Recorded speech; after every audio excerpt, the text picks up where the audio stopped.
Halo, Assalamualaikum warahmatullahi wabarakatuh. Bagaimana kabar kalian semuanya?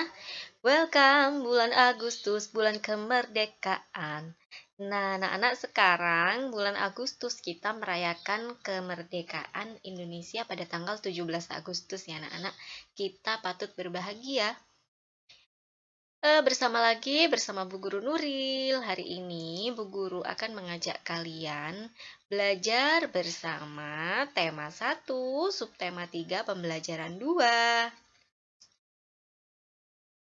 Hari ini kita akan belajar tentang pelaksanaan Pancasila dalam kehidupan sehari-hari serta teknik mewarnai patung.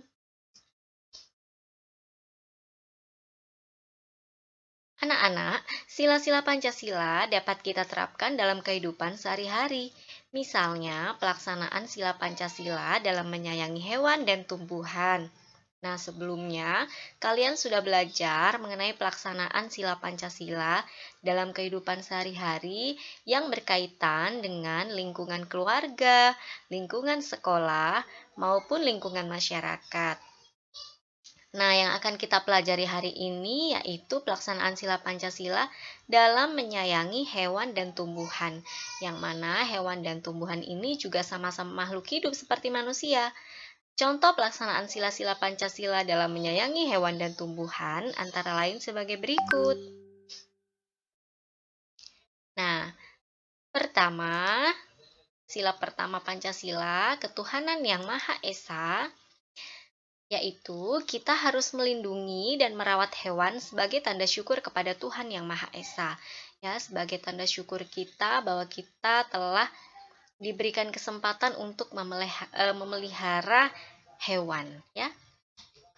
Yang mencerminkan sila kedua yaitu kita tidak boleh menyakiti binatang atau membiarkan binatang kelaparan. Jadi, jika kita memelihara binatang harus kita beri makan dan minum secara teratur ya anak-anak. Sama dengan manusia, hewan juga memerlukan makanan dan minuman secara teratur.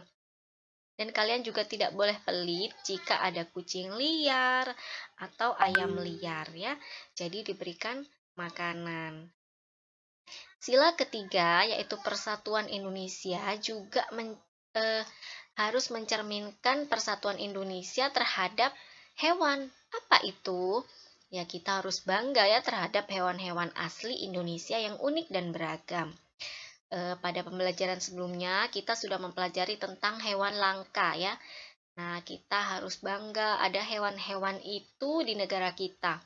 Maka kita harus bangga dan melestarikan sebagai bentuk kebanggaan kita. Berikutnya, sila keempat, yaitu melaksanakan hak dan kewajiban kita dalam menyayangi hewan di sekitar kita. Haknya apa sih? Haknya kita bisa bermain dengan hewan peliharaan kita ya. Kewajiban kita apa? Kewajiban kita memelihara, memberi makan dengan baik. Selain bisa bermain dengan hewan peliharaan, hak yang kita dapatkan dari hewan-hewan di sekitar kita, misalnya kita memelihara ayam, kita berhak memakan daging dan telurnya, dan lain sebagainya ya anak-anak. Sila kelima, yaitu membagi tugas merawat hewan dengan adil. Maksudnya di sini, misalnya kamu memelihara hewan sapi dan ayam.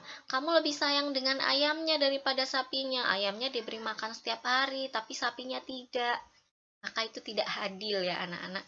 Nah, jadi untuk menerapkan sila kelima, kita juga harus adil terhadap hewan-hewan yang ada di sekitar kita. Berikutnya, penerapan sila-sila Pancasila dalam menyayangi tumbuhan. Sila pertama, kita harus melindungi dan merawat tumbuhan sebagai tanda syukur kepada Tuhan Yang Maha Esa. Sama dengan kita melindungi dan merawat hewan ya, tumbuhan juga sesama makhluk hidup harus kita rawat dan lindungi. Sila kedua, yaitu merawat tumbuhan dengan menyiram dan memupuknya secara teratur. Sila ketiga, sama dengan hewan.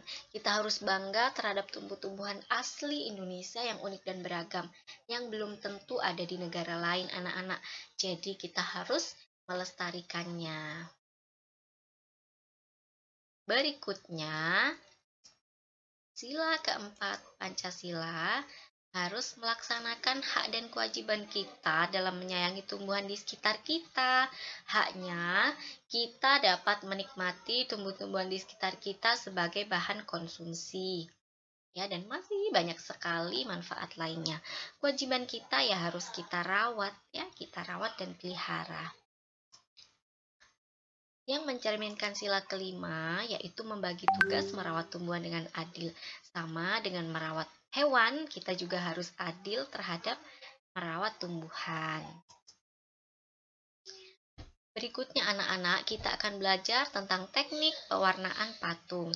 Patung yang sudah dibuat diberi motif dan warna agar terlihat lebih menarik. Kapan hari kalian sudah belajar membuat patung dari sabun ya anak-anak? Boleh untuk diberi warna. Nah, teknik pewarnaan patung ini ada dua. Yang pertama adalah teknik akuarel, yang kedua adalah teknik plakat. Teknik akuarel adalah teknik pewarnaan dengan sapuan yang tipis sehingga hasil warna hampir transparan. Ya, jadi teknik pewarnaan akuarel ini tidak terlalu tebal, jadi tipis-tipis saja ya.